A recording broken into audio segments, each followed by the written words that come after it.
बिस्मिल्लाहिर्रहमानिर्रहीम अस्सलामु अलैकुम वरहमतुल्लाहि वबरकातुहू। पिछली वीडियो में मैंने आपको बता दिया था कि ज़ाफ़रान से तावीज़ किस तरीके से लिखा जाता है और तावीज़ के लिए ज़ाफ़रान का पानी किस तरीके से तैयार किया जाता है, तो वो आप समझ गए होंगे। आज की वीडियो में मैं आपको दिखा रहा हूँ कि मैं एक दोस्त के लिए, नाम लेना भी मुनासिब नहीं, जगह भी मुनासिब नहीं, लेकिन इतना बता देता हूँ कि मेरा एक सब्सक्राइबर हैं जिसने मेरे ऊपर इत्मीनान किया और मुझे कहा कि मुझे मेरे रिश्ते के लिए, कि मुझे मेरा रिश्ता मिल जाए, उसके लिए मुझे एक तावीज़ चाहिए। तो मैं उसको खुसूसन ये वीडियो बना रहा हूँ उसके लिए और ये नक्श लिख रहा हूँ और इंशाल्लाह ये नक्श उसको बाई हैंड पहुँचेगा भी, डाक के ज़रिए भेज दूँगा। तो अभी मैं नक्श लिखने जा रहा हूँ, इंशाल्लाह ये वो इस्तेमाल करेगा, उसकी रिव्यू भी आपके साथ ज़रूर हम शरीक करेंगे। आते हैं नक्श की तरफ। तो नक्श को किस तरीके से लिखना है, तो इस तरह ज़ाफ़रान ले लेने हैं और 4 कोनों वाला एक नक्श बना लेना है। थोड़ी सी लंबी होगी वीडियो, लेकिन आज बर्दाश्त कर लें। हर रोज़ हम कोशिश करते हैं कि मुख्तसर सी वीडियो बने, लेकिन आज की वीडियो आपके सामने बनाई जा रही है और ये कोई ज़रूरी नहीं कि आप स्केल का इस्तेमाल करें और लकीरें सीधी हों। बस इतना कर लें कि 4 कोनों वाला एक नक्श बना लें, ठीक है, जिस तरीके से मैं बनाने जा रहा हूँ। तो अब इसके अंदर खाने बना लेते हैं इस तरीके से।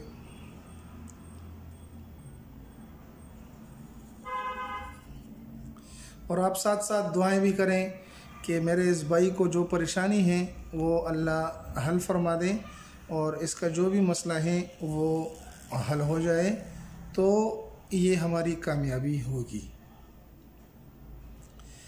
इंशाअल्लाह। आप देखें, आपके सामने सारी चीज़ें की जा रही हैं और आपके सामने नक्श बनाया जा रहा है। तो अगर आपको भी चाहिए कि इस तरीके का नक्श आपको भी मैं भेज दूं, तो आप भी बता सकते हैं, इंशाल्लाह आपके लिए भी इस तरह का नक्श भेजा जा सकता है। तो ये देखो, मैंने 4 खानों का नक्श बना दिया है, उसके अंदर खाने भी बना दिए हैं। जो कलिमात और जो आदाद लिखने हैं वो भी मैं अभी बता देता हूँ। तो ये एक आयत करीमा है, युहिब्बूनहुम कहुब्बिल्लाह वल्लज़ीना। इसको जिस चाल से लिखना है तो वो चाल भी आप समझ लें, इंशाल्लाह आसानी रहेगी। अब चूँकि इसमें पानी होता है तो थोड़ा सा टाइम इसको दे दें, तो ताकि ये थोड़ा सा सूख जाए कागज़ के ऊपर, ठीक है। फिर उसके बाद आपने लिखना है। तो यहाँ पर मैं लिख देता हूँ युहिब्बूनहुम,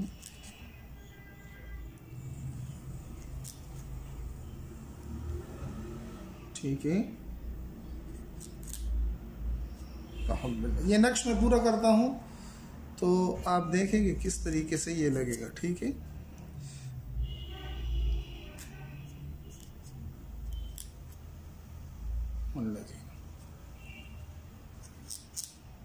आज थोड़ा सा बर्दाश्त कर लें क्योंकि वीडियो लंबी होगी, लेकिन आपके सामने चूँकि लिखा जा रहा है तो ताकि आपको समझ में आ जाए,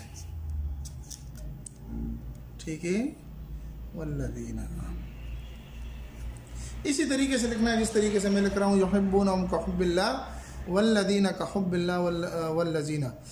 यहाँ पर भी लिखना है कहुब्बिल्लाह वल्लज़ीना आमनू, अल्लाहु वल्लज़ीना आमनू। आप बस इसी तरह भर दें जिस तरीके से मैंने लिख दिया, ठीक है। वल्लज़ीना आमनू।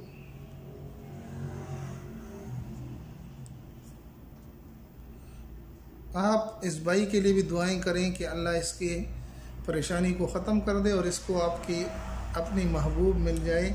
लेकिन भाई याद रखें कि मैंने इससे कंफर्म कर लिया था कि जायज़ मकसद के लिए अगर आप करते हैं तो मैं बना के दे देता हूं, और अगर नाजायज़ मकसद के लिए करते हैं तो मैं आपको बिल्कुल भी नहीं बना के दूंगा, ठीक है। अब इसको थोड़ा सा टाइम देना है, ठीक है। ये नहीं है कि बस इसको आप जल्दी में फोल्ड कर लें और इसको कर लें, इसको थोड़ा सा टाइम दें ताकि ये सूख जाए। यहाँ पर मैं उस भाई का नाम और उसकी महबूब का नाम लिखूंगा, लेकिन आपको नहीं दिखाऊंगा, ठीक है। उसको मैं लिख के अभी इसको मैं डाक के ज़रिए भेज दूँगा, इंशाल्लाह वो इसको मिल जाएगा और वो इस्तेमाल करेगा। फिर उसका जो रिव्यू होगा वो भी मैं आपके साथ ज़रूर शेयर करूँगा और आप उसको दुआएं भी करें ताकि उसका ये जायज़ मकसद पूरा हो जाए। उम्मीद है कि ये मुख्तसर सी वीडियो जो मैंने आपके सामने लिखी, ज़ाफ़रान से लिखी, आपको पसंद आई होगी। अगर पसंद आई तो हमारे चैनल को सब्सक्राइब करके लाइक कर दें, अपने दोस्तों के साथ भी ज़रूर शरीक करें। मिलते एक नई वीडियो में, दुआ में याद रखें। अस्सलामु अलैकुम व रहमतुल्लाहि व बरकातुहू।